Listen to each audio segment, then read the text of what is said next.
श्री वृंदावन धाम की प्रेम माधुरी को समेटे श्री यमुना महारानी जब संगम तीर्थ प्रयाग पहुंचती तो इस छवि को देख एक तेजस्वी कैशोरावस्था को प्राप्त बालक भावुक हो उठता। रात्रि को छिपकर यमुना के सुंदर बलुआ घाट पहुंच जाता और किसी नाव पर बैठ इस छटा को पूरी रात निहारता। वह सोचता, यह वही यमुना है जो श्री कृष्ण के चरणों को छू कर आई है, जिसने श्री जी के आंचल को स्पर्श किया है। इस हवा में सुगंध है, एक उन्माद है। यह शीतल तो है, लेकिन मेरे हृदय की ताप को प्रज्वलित करती है। ब्रज की याद नेत्रों को भिगो देती। अपने घर लौट तो जाता, पर अपने ठौर की पुकार बनी रहती। लहरों के स्पर्श से संस्कारों का सैलाब उमड़ पड़ता। संस्कार जो प्रकृति ने मानो संजो कर रखा हो अपने बालक पर लुटाने के लिए। इस कृपा लहर की धारा के स्रोत भगवान भोलेनाथ स्वयं बने थे, जब सन 1938 के पौष मास कृष्ण पक्ष सप्तमी को मध्याह्न 12 बजे इस दिव्य बालक का आविर्भाव एक भारद्वाज गोत्री ऋग्वेदी संपन्न ब्राह्मण कुल में हुआ, जिन्हें हम श्री बाबा श्री अथवा श्री बाबा महाराज के नाम से पुकारते हैं। बाबा का जन्म किसी दैवीय चमत्कार से कम न था। संतों की आज्ञा से माता पिता ने श्री रामेश्वरम तीर्थ की यात्रा की। 3 दिनों तक अन्न जल त्याग कर शिवाराधन में लीन रहे। पुत्र कामेष्ठी महायज्ञ किया। तृतीय रात्रि को भगवान शंकर ने संकेत दिए।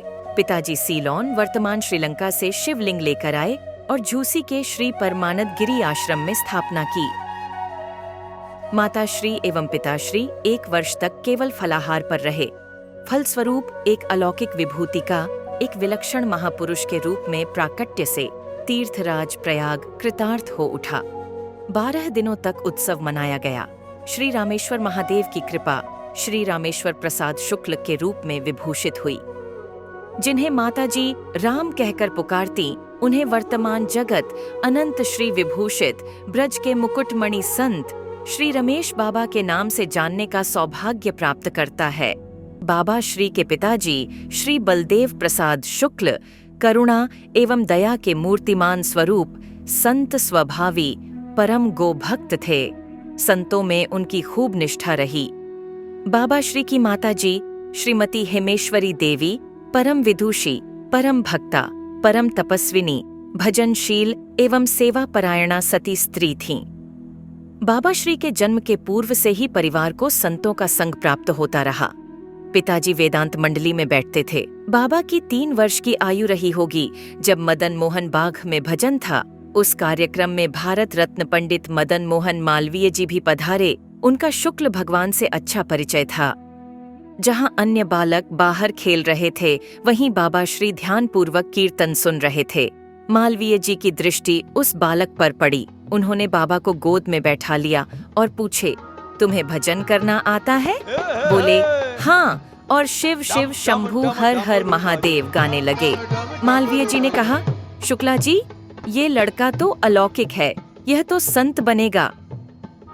होनहार बिरवान के होत चिकने पात। दीदी जी उच्च शैक्षणिक योग्यता को प्राप्त मेधावी एवं बहुमुखी प्रतिभा की धनी थीं। उन्होंने संगीत में विशारद किया था। समिति की ओर से कृष्ण कुंज में दीदी के संग संकीर्तन करने जाते। 8 वर्ष की आयु में बाबा ने वहां मीराबाई जी का पद सुना, मैं तो गिरिधर के घर जाऊं। इस पद ने बाबा के हृदय को आधीन कर लिया। गिरधर के घर जाऊं साथ, मैं तो गिरधर के घर जाऊं। भावनात्मक पदों की ओर रुचि बढ़ी। इसी बीच बाबा श्री की प्रतिभा को पहचान दीदी जी ने उन्हें संगीत सिखाना शुरू किया। 2 वर्ष तक अनेक राग सिखाए। 10 वर्ष की आयु में प्रयाग संगीत समिति में प्रवेश कराया, जहां से बाबा ने आगे चलकर संगीत प्रभाकर में टॉप किया। प्रख्यात गायक डीवी पलुस्कर उन्हें बम्बई ले जाना चाहते थे, पर बाबा ने मना कर दिया। बाबा अब शास्त्रीय पद्धति से पदों का गान करने लगे थे। नवीन भक्ति लता को रागों द्वारा सींचना शुरू कर दिया था। मेधावी होने से बाबा ने हाई स्कूल की पढ़ाई 12 वर्ष की आयु में ही पूर्ण कर ली। फोटोग्राफी और चित्रकला में भी निपुणता रही। जो करते पूरी लगन से करते। शुद्ध आचरणशील जीवन, निरंतर नाम संकीर्तन एवं संतों के संग ने मार्मिक पदों के रहस्य उद्घाटित कर दिए। भीतर वैराग्य की अग्नि धधक उठी और किसी संबंधी के बारात में अवसर पाकर भाग चले चित्रकूट के जंगलों में। परंतु परिजनों के कष्ट का विचार कर 4 दिनों में पुनः लौट आए। अपनी आगे की इंटर की पढ़ाई पूरी की और यूनिवर्सिटी में दाखिला लिया। सबने विचार किया कि यदि इन्हें वैवाहिक बंधन में नहीं बांधा तो यह लड़का साधु हो जाएगा। उन्होंने बाबा से लड़की को देखने का आग्रह किया, परंतु अपने आराध्य से मिलने की उत्कंठा के आगे बाबा को सर्व जगत नीरस लगता। उन्होंने कह दिया, हमने अपना मन प्रभु की चरणों में समर्पित कर दिया है, हमें अब संसार में नहीं जाना। उन्हें अब व्यवहारिक बंधन अच्छे नहीं लगते। घर पर उनका अब मन नहीं लग रहा था। किसी कीर्तन में इनकी भेंट श्री राम बाबा से हुई। उन्होंने बाबा श्री को गुलाब का फूल दिया और कहा, बेटा, ये मानव शरीर भी एक फूल ही है जिसका विकास युवावस्था में होता है। इसकी सार्थकता इसी में है कि इसे श्री हरि की सेवा में लगा दिया जाए। सांसारिक भोगों से तो यह फूल मुरझा जाता है, तो क्या मुरझाया फूल अपने इष्ट को चढ़ाओगे? न जाने कौन सी धुन सवार हुई कि बाबा बिना किसी को बताए सन 1953 में घर छोड़ आए। मैं बैरागी नहूंगी। अपने इष्ट की प्राप्ति की चाह में वह चित्रकूट की जंगलों में आंख मूंद कर दौड़ते। इस दिव्य पागलपन में उन्हें अपने शरीर का भान नहीं रहता। एक प्रेमी जिसने अपने प्रेमास्पद पर सब कुछ लुटा दिया हो, वह भला क्या विचार करेगा? कभी मंदाकिनी का जल पी कर रह जाते तो कभी भूखे जंगलों में भटकते रहते। न दिन का पता रहता न रात्रि का। अंधेरे में कोसों तक शेर पीछा करता। जब राधा राधा कहते तो रुक जाता। कभी ठौर मिल जाता तो कभी वर्षा में बैठने की जगह भी न मिलती। भगवान श्री राम ने जहां विराट राक्षस को मारा था, वह धरती फोड़कर भीतर घुस गया था। वहां एक भयावह गड्ढा है जिसकी गहराई कोई नहीं जानता। बाबा कीर्तन करते भागते हुए जा रहे थे। आंख बंद करके राधे राधे गाते दौड़ रहे थे। एक आवेश था, लेकिन जैसे ही आंख खुली शरीर कांप गया। नीचे विराट कुंड था। नाम ने उनकी रक्षा की। नदी की तेज बहाव में फंसने पर भगवान ने ही रक्षा की। श्री कृपालु महाराज ने चित्रकूट में विशाल सम्मेलन का आयोजन किया, जहां बड़े बड़े संत आए। उस सभा में उन्हें सबसे पहले बोलने का अवसर दिया जाता। कभी मार्ग भटकते तो चमत्कारिक रूप से कोई मार्ग दिखा जाता और अदृश्य हो जाता। इन अनुभवों ने बाबा को श्री जी की करुणा एवं ब्रज की याद दिलाई और ब्रज की आस लिए किशोरी जी के धाम श्री बरसाना धाम खिंचे चले आए। प्रथम ठौर पाया सांकरी खोर। कभी वृक्ष तले विश्राम करते, कभी लताओं का आश्रय मिलता। करुणामयी ब्रज के पर्वतों, गलियों, प्राचीन लीला स्थलियों में अपने आराध्य को पुकारते। उन्हें भिक्षावृत्ति का ज्ञान भी नहीं था। कुछ मिल जाता तो पा लेते, अन्यथा भूखे रहते। कभी राधा कुंड पर हाड़ खंपा देने वाली ठंड सहते और गाते।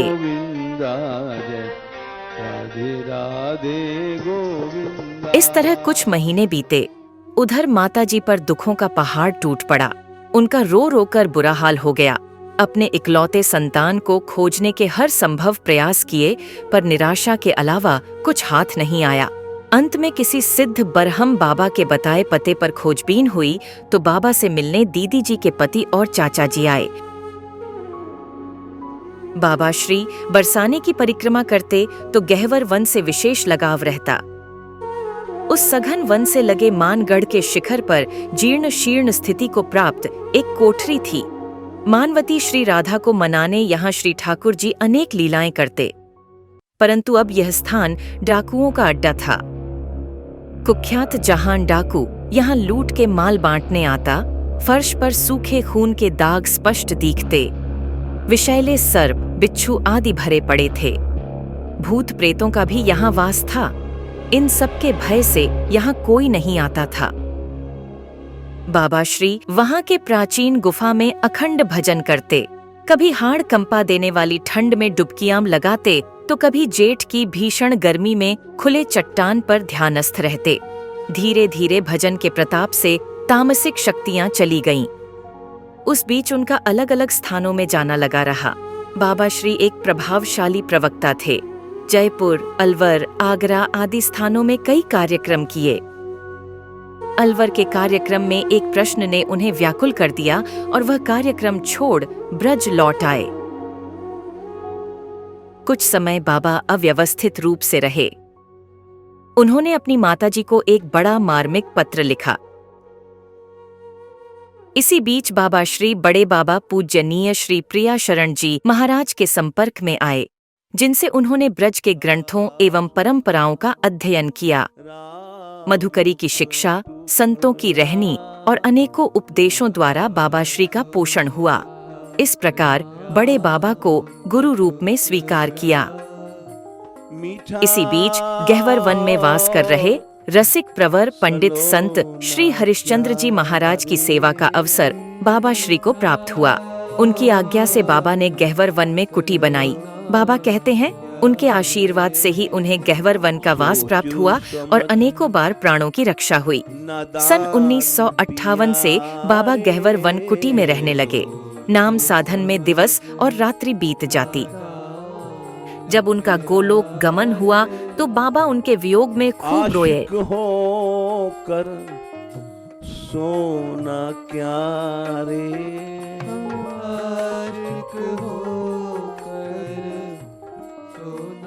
उन्हीं दिनों दीक्षित जी, श्री राधा बाबा और भाई जी श्री हनुमान प्रसाद पोद्दार जी बरसाना आए। बाबा श्री उनसे मिलने श्री जी मंदिर गए। माताजी की इच्छा थी कि उनके प्रभाव व सत्संग से राम लौटकर इलाहाबाद आ जाएं। भाई जी ने बाबा से कहा कि कुछ सुनाओ, तो उन्होंने राधा सुधा निधि के कुछ श्लोक सुनाए। इतने भाव से श्लोक गाए कि उन सबकी अश्रुधारा बहने लगी। वे रस में ऐसे डूब गए कि ब्रज छोड़कर इलाहाबाद जाने के लिए एक बार भी नहीं कह सके। उन्होंने बाबा श्री को आशीर्वाद दिया और कहा, आपके द्वारा ब्रज में विशेष सेवा होगी। उन्होंने बाबा श्री के लिए अष्टाचार्य की टीका गोरखपुर से भेजी। एक बार जब बड़े बाबा को पता लगा कि इनकी माँ आई थीं, उन्हें रुकने नहीं दिया तो उन्होंने समझाया, माँ को आश्रय दो, वह भी ब्रजवास करें। इस प्रकार माताजी को भी ब्रज में वास मिल गया।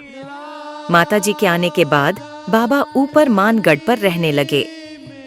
1962 में श्री सखी शरण बाबा बाबा श्री की सन्निधि में आए। पूर्ण शरणागत भाव से आजीवन सेवा किया। 50 वर्ष उपरांत गहवर वन में ही चिद्धाम को प्राप्त हुए। तब बाबा महाराज की कृपा शक्ति को सबने अनुभव किया। श्री रघुबीर भगत जी ने भी सर्वभावेन बाबा की सेवा की। अष्टाचार्य की टीका पढ़ने के लिए संस्कृत का पूर्व ज्ञान पर्याप्त नहीं था, अतः बाबा श्री ने संस्कृत में संपूर्ण पूर्व एवं उत्तर मध्यमा किया। 3 वर्ष की पढ़ाई 3 महीने में ही पूरी कर ली। 1967 में वृंदावन के निम्बार्क संस्कृत विद्यालय से दर्शन से शास्त्री किया। बाबा के गुरुजी श्री वैद्यनाथ झा बाबा और उनकी रहनी का बहुत सम्मान करते हैं। कठिन समय में बाबा श्री ने उनका खूब सहयोग किया। वेदांत शासी परीक्षा में पूरे यूनिवर्सिटी में फर्स्ट किया, तो वहाँ से इनके नाम पर इनको स्वर्ण पदक मिलने के लिए मेरे पास पत्र आया। उस विद्यार्थी को भेजो, वहाँ होता था। मैंने बाबा को फोन किया, बाबा देखिए ऐसा कोई होगा। बाबा कहते, गुरुजी हमको नहीं चाहिए, आप ही दे दीजिए। ऐसे कहा। मैंने कहा ऐसा भी नहीं होता है, आपके फर्स्ट किया आपका स्वर्ण पदक मुझे मिल जाएगा। आप तो पढ़े लिखे हैं, बीए हैं, तब गुरुजी लौटा दीजिए। ऐसा त्याग किया। स्वर्ण पदक को कोई सोचता नहीं। बहुत त्यागी थे, इतने महान संत हो गए बिना त्याग। कैसे टूक मांग कर रहते थे, आपको क्या होता ऐसे थे बाबा, कमाल का था बाबा, जो कि था ऐसे पूछिए। मेरे पास बैठते थे। अब मेरा भी ये सौभाग्य है, मैं अपना सौभाग्य मानता हूँ जो इतना बड़ा संत, मैं उनको प्रणाम करता हूँ। मानगढ़ के अंधेरी कोठरी में बाबा पढ़ाई करते। पेंसिल नहीं होती तो कोयले के टुकड़े से ही संस्कृत के श्लोक दीवारों पर लिख डालते। 1 वर्ष बाबा मौन भी रहे, बोलते तो केवल संस्कृत में। एक श्लोक वरहा पीड़म नटवर वपुः पर 6 महीने तक व्याख्या की। अपने शुरुआती दिनों में ही कुछ ब्रजवासियों को साथ लेकर हरिनाम संकीर्तन प्रारंभ किया था। धीरे धीरे लोगों की संख्या बढ़ने लगी और कीर्तन की व्यवस्था हो गई। ब्रजवासी बालकों ने भी बाबा के पास जाकर पढ़ना प्रारंभ कर दिया। बाबा उन्हें पठन पाठन के साथ साथ ब्रज की संस्कृति के संबंध में भी बोध कराने लगे। बाबा ने बच्चों में भगवत प्रेम, राष्ट्र प्रेम और सेवा के संस्कार डाल दिए। वह एक नवीन ऊर्जा एवं संघर्षों का दौर था।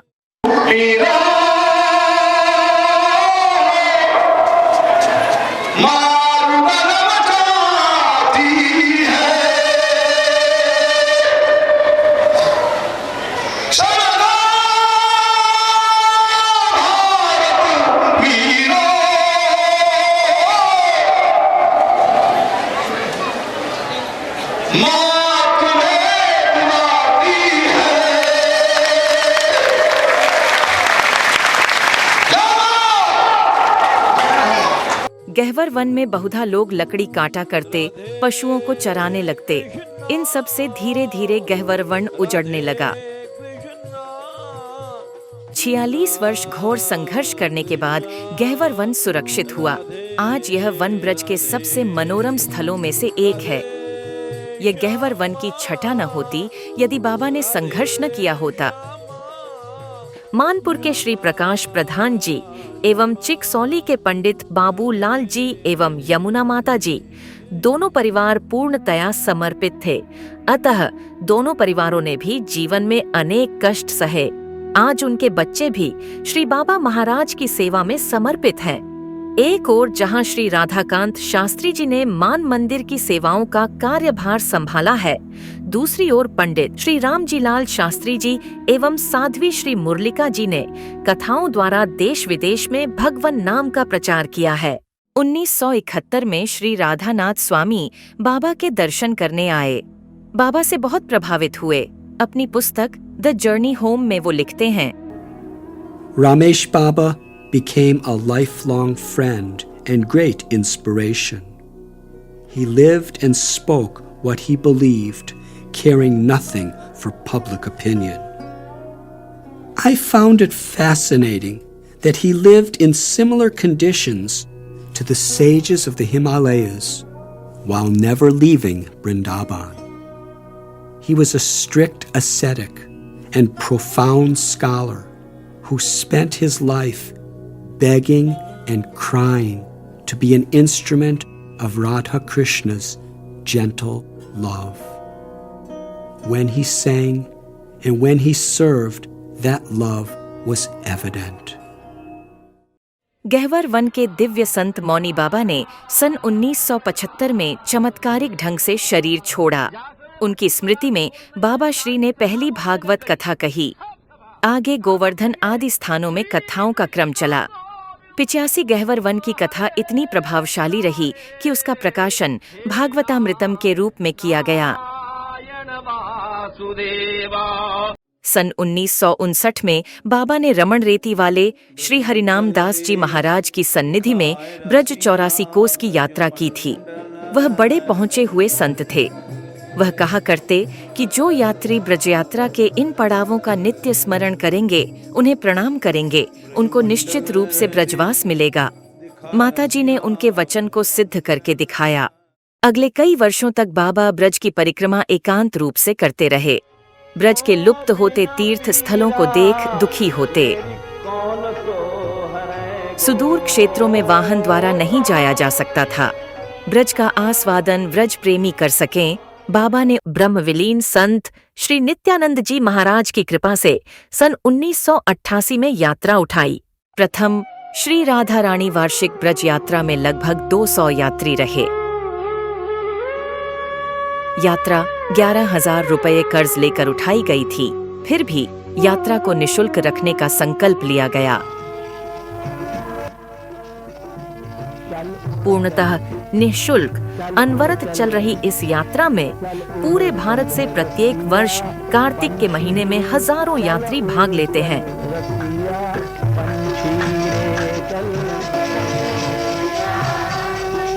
यह अपने आप में कल्पनातीत विषय है।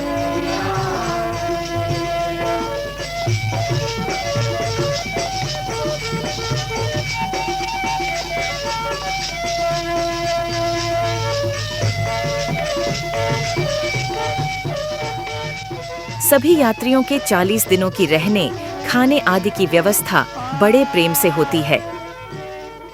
यहाँ 24 घंटे नाम संकीर्तन चलता है। सुंदर रूप अनूप आपना,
आप तो उसी कहते हैं। प्रहलाद जी को कितना सताया गया, भगवान का नाम नहीं छोड़ा। तुमने हमको बैठाला है तो अब वीर बनो। हमारे साथ 10,000 आदमी चल रहे हैं, देख लो, और आंधी में पानी में चल रहे हैं, ये भी तो बहादुर हैं। हाँ तो फिर अब तुम सब लोग अब रुकना नहीं, हाथ उठाओ सब लोग, शाबाश, धन्य हो। अब नहीं रुकना, चाहे तुम्हारा सिर कट जाए। देखो मीराबाई को जहर पिला गया, भाई को सताया गया, गोपियों को रोका गया, बंसी बजी तो सब महाराज से पहुंची कि नहीं पहुंची हैं? तो फिर तुम तो वही हो ना, ब्रज की गोप ना रुकेगी। वाह भाई वाह, क्या बात।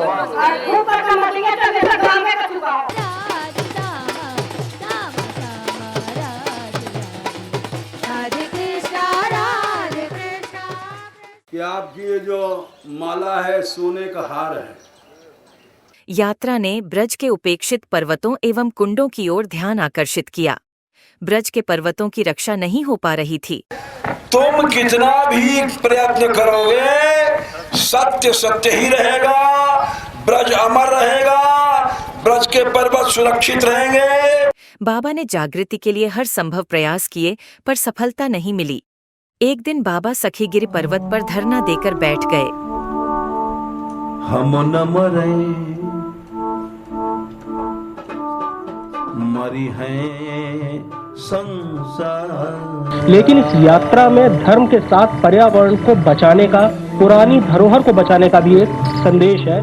खनन जारी था और खनन माफियों के गुंडे बाबा व उनके अनुयायियों पर प्रहार कर रहे थे।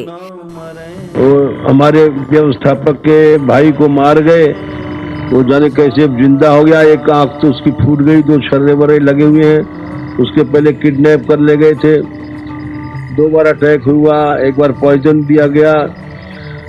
तो इस तरह से वो बाधाएं आ रही हैं और लोगों को, लेकिन बाधाओं के बाद भी जो श्रद्धालु लोग हैं प्राणों की परवाह नहीं करते हैं और बराबर अभियान चला रहे हैं। What's Radha and Krishna?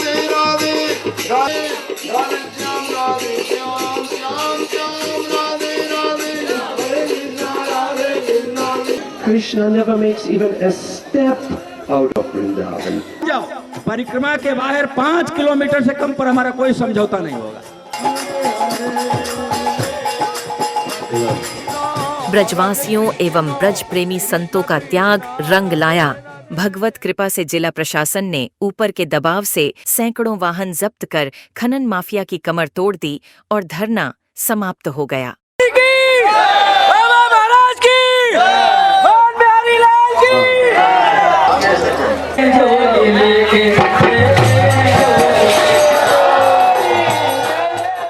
इस जीत में ब्रज प्रेमी संत श्री हरिबोल बाबा की उल्लेखनीय भूमिका रही। जब ठाकुर जी श्री जी की लीला स्थलियां ही नहीं बचते तो कैसा ब्रज, हम परिक्रमा किसकी करते। ब्रज में रतन राधिका। श्री कृष्ण की मधुर लीलाओं के आश्रय के अतिरिक्त ब्रज सदा गोचारण भूमि रही है। गौ गोपाल स्वच्छंद विचरण करें, इसके लिए कई पहल किए गए। गोचर भूमि को अतिक्रमण मुक्त कराया गया। वृक्षारोपण की मुहिम पूरे ब्रज में चलाई गई। लाखों वृक्ष लगाकर ब्रज को हरा भरा कर यहाँ की मूल धरोहर को पुनर्स्थापित किया जा रहा है। न जाने कितने कुंड, सरोवरों आदि का जीर्णोद्धार बाबा महाराज ने किया, कई लुप्त स्थलों को प्रकट किया। श्री वल्लभाचार्य जी बैठक, देव सरोवर, रास स्थली, रत्न कुंड, विह्वल कुंड, हताना कुंड, गोमती गंगा, गया कुंड, दोहिनी कुंड, नयन सरोवर, सूरज कुंड, वृषभानु कुंड, केदारनाथ आदि।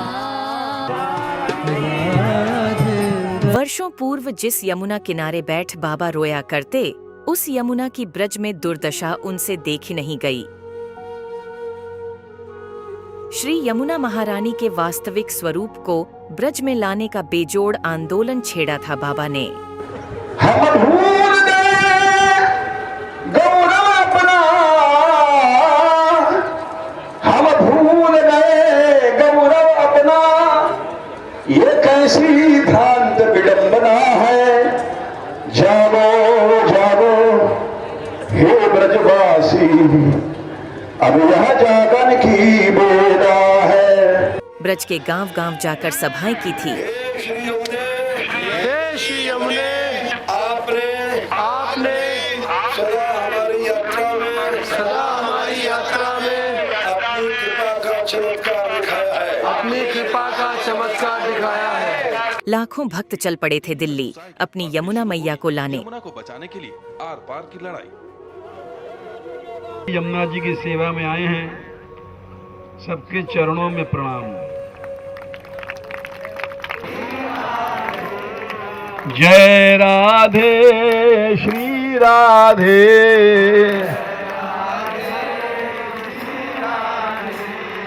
जय राधे श्री राधे,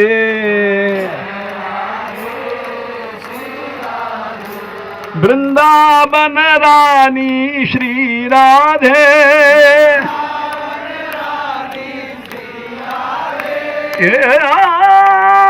बरसने वाली श्री राधे, गैवर बनवारी श्री राधे,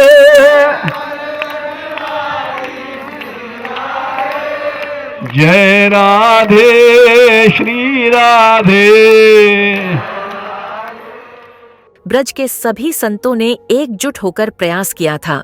संतों के आशीर्वाद एवं भगवन नाम की कृपा से आंदोलन तो सफल रहा, परंतु सरकारी वादे केवल आश्वासन बन के रह गए।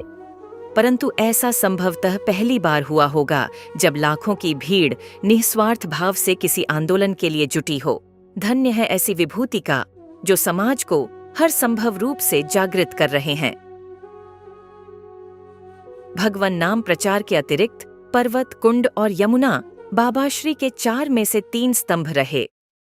गौ माता की रक्षा वह चतुर्थ स्तंभ था, जिसकी भावना बाबा श्री के अंदर शुरू से थी। गोवंश पर अत्याचार हो रहा है, इसलिए कलयुग है। गाये नित भूखे दुखी मरती है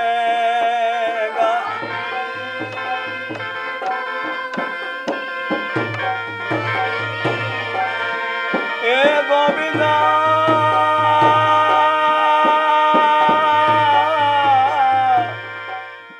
2004 की ब्रज यात्रा में चंद्र सरोवर के परम गोनिष्ठ संत श्री ठाकुरदास बाबा जी ने बाबा महाराज को गौवंश के संबंध में आशीर्वाद दिया। आपके द्वारा बहुत बड़ी सेवा होनी है। आगे परिस्थिति स्वतः ही बन गई। 14 मई 2007 को माताजी ने गहवर वन में ब्रजरंज की प्राप्ति की।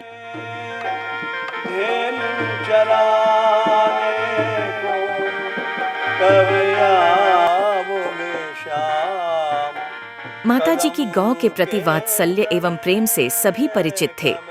4 गैयाओं से शुरू की गई गौशाला का शुभारंभ 7 जुलाई 2007 को हुआ।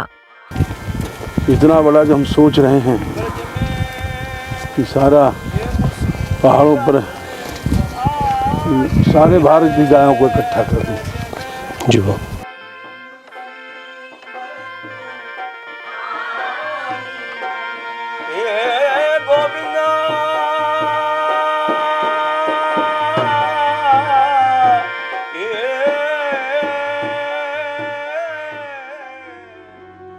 उनकी ही स्मृति में गौशाला का नाम रखा गया श्री माताजी गौशाला, जहां बूढ़ी, असहाय, बीमार और कत्लखानों से बचाई हुई गैयाओं की मातृवत सेवा होने लगी। हजारों गौवंश की सेवा निस्वार्थ भाव से हो रही है।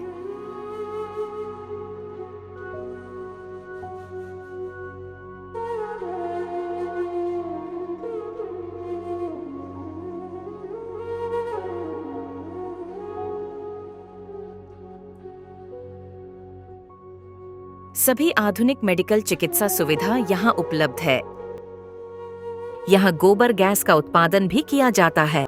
जैविक खाद, गोमय उत्पाद आदि भी यहाँ उपलब्ध है। गौ माता एवं पर्यावरण की उत्कृष्ट सेवा के लिए भारत सरकार द्वारा श्री बाबा महाराज को मार्च 2019 में पद्मश्री से सम्मानित किया गया। सच कहें तो यह पद्मश्री का सौभाग्य है जिसे ब्रज रत्न की अगवानी करने का अवसर मिला। श्री वंशी अली द्वारा रचित बरसाना धाम की महिमा को प्रकाशित करता लुप्त ग्रंथ श्री वृषभानुपुर शतक को बाबा ने 2021 में प्रकट किया। स्वरचित पदों, कीर्तन एवं रसिया का अमूल्य संग्रह रसिया रसेश्वरी, श्री राधा सुधानिधि जी की सरल टीका, अनेक छोटी पुस्तकों का प्रकाशन, भक्त चरित्र, मासिक पत्रिका आदि आपकी संरचना है। राधे किशोरी दया करो आपकी ही मधुर भावना का प्रकाश है। यह कहना अतिशयोक्ति नहीं होगी कि वृंदावन के गोस्वामियों का आदर्श बाबा महाराज ने स्थापित किया है।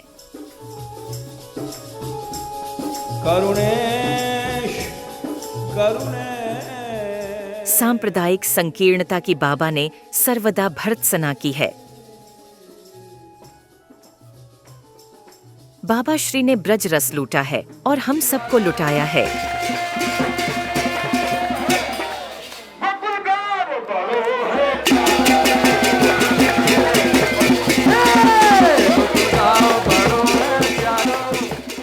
हृदय की कंधराओं से जब वह आर्त पुकार बाबा के मधुर कंठ से निसृत होती है तो समूचा जगत ब्रज रस की तरंगों में बहने लग जाता है। रसिया मारो रसी लोग कारा तो फिर सेलो बाड़ो अल्लबे लोरी ब्रज में मजरारी धूम धूम मजरारी धूम धूम मजरारी। सभी संप्रदायों के रसिक संतों एवं आचार्यों की वाणियों का गान भावनाओं से भरकर किया है। बाबा श्री ने सदैव प्रेरित किया है। उत्साह और उमंग के स्रोत हैं बाबा श्री।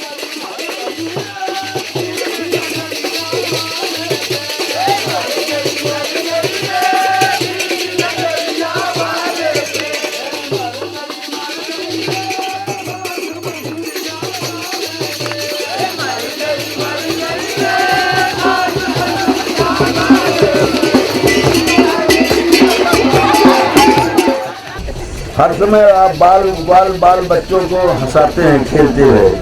अब जैसे ये लड्डू है, ये कृष्ण ने बनाया है कि जब से बैठे बैठे यहाँ लड्डू बना रहे हैं, एक दूसरे को दे रहे हैं, खाएगी। तो ये इस तरह से हास्यन नरमभी स्वयं, सबको हंसाते हैं बाल। ये कृष्ण लीला हमारे साथ चल रही है।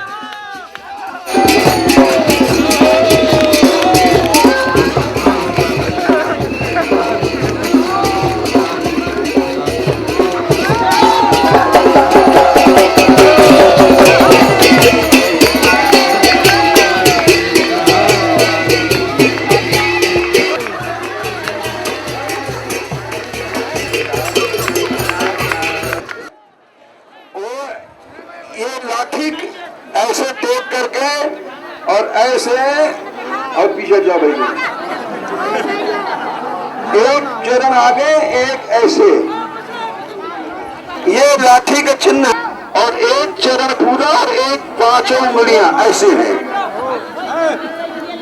5 उंगलियां का चिन्ह है ऐसे। समझ में आ रहा है? आज भी श्री बाबा महाराज अथक प्रयास करते हैं हमें भावनाओं से भर देने को। बाएं पांव पर सारा बोझ शरीर का, दाना मोड़ो। बायां पांव श्री राधा रानी का है, सब श्री कृष्ण का वो संभालती है। बायां नीचे रहेगा खड़ा और दाना मोड़ा। सीख लो कृष्ण पुत्र, हमको लकवा मार के आने तो हम पूरा नाश कर पड़ते। परंतु इन असंभव प्रतीत होने वाले कार्यों का श्रेय बाबा कभी नहीं लेते, केवल श्री जी की करुणा एवं उनकी आराधना को ही हेतु मानते हैं। निष्काम आराधना ही वास्तविक शक्ति है, यही सिद्धांत यहाँ की सफलता का रहस्य है। श्री सद्गुरुदेव भगवान ने तो स्वयं को ही न्यौछावर कर दिया है हम सबके कल्याण के लिए। त्रैकालिक दैनिक सत्संग को तो 85 वर्ष हो गए। इतने कथा सत्संग जीवन पर्यंत भी कोई सुने तो जीवन पूर्ण हो जाए, पर सत्संग नहीं। तितिक्षा जिसके अंदर सहनशीलता है वो साधु है। भालो न खइबे भालो न पहिरबे के सिद्धांत पर चलने वाले यहाँ के साधुओं के लिए वैराग्य ही सच्चा आभूषण है। काना तो ये बुलाए गई नत्वार, बुलाए गई। संतों के आश्रय के रूप में मान मंदिर के द्वार सदैव खुले रहते हैं। श्री जी स्वरूपा साध्वियों के लिए रस कुंज के द्वार सदैव खुले हैं।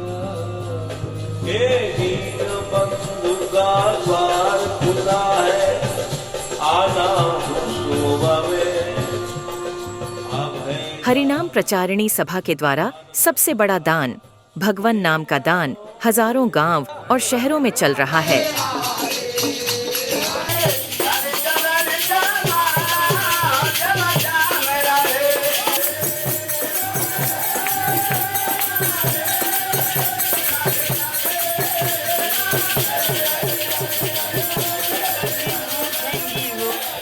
भान दुलारी हुआ भाग्य झांकी निहारा करेंगे, श्री राधे पुकारा करेंगे।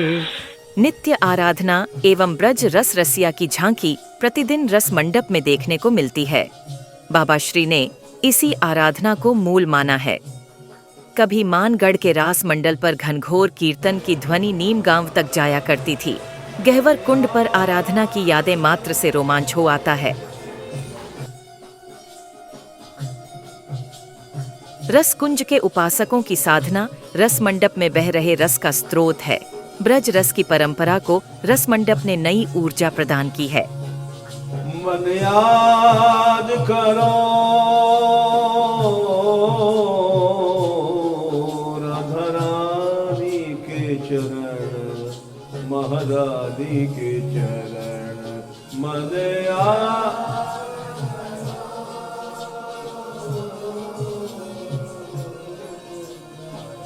भगवत कथाएं, उत्सव आदि का केंद्र बन चुका है श्री माताजी गौशाला।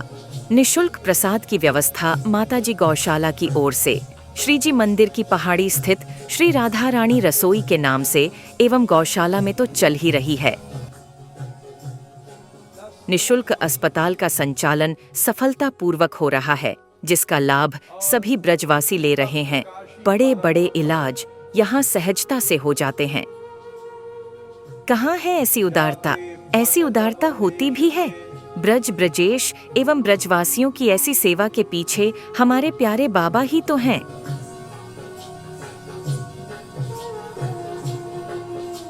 मन याद करो, यह श्री जी की करुणा ही तो है। जिस वन को श्री जी ने अपने कर कमलों से बनाया है, उसी वन में हमारे बाबा ने वास लिया है और हमें वास दिया है।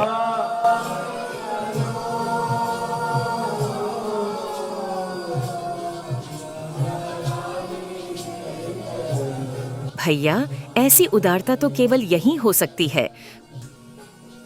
मन याद करो,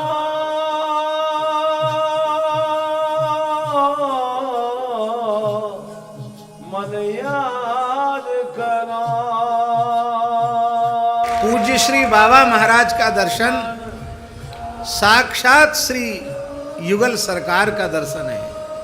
पूज्य बाबा का दर्शन श्री राधा रानी का दर्शन है।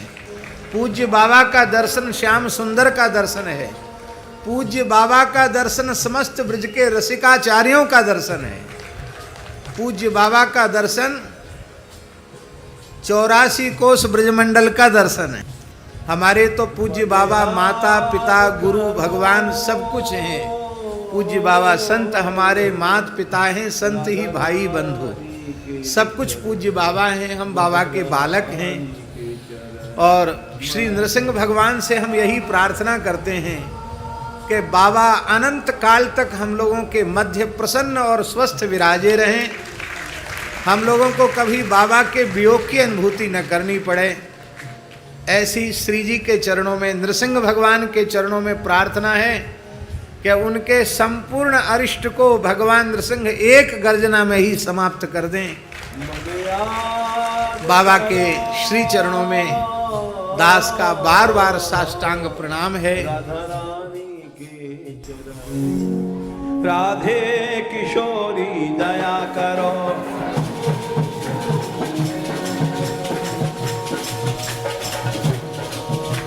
दया करो।